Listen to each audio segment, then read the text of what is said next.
বৌমা, কি করতেছো? আসরের আজান দিছে। আসলে রাজন দিছে তো আমি কি করব? ডান্স করবো এখন? চলো তুমি আর আমি একসাথে নামাজটা আদায় করি। আপনার নামাজ আপনি পড়েন, আমাকে ডাকেন কিসের জন্য? যান।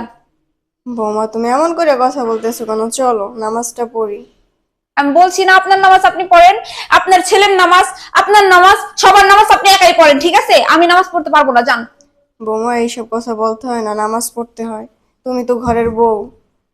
এই, আমি কি আপনার জ্ঞান দিতে বলছি? হ্যাঁ, আমার জ্ঞান দিতে কিসের জন্য আসছেন?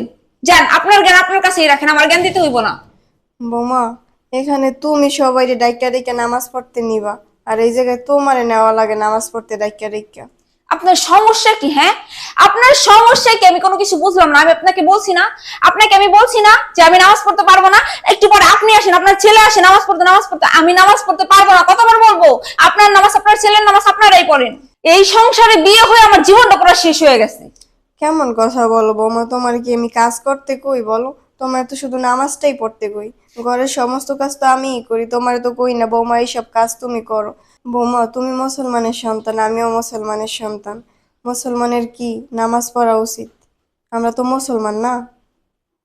আপনি এই বক বক বক বক করতে করতে না আমার কান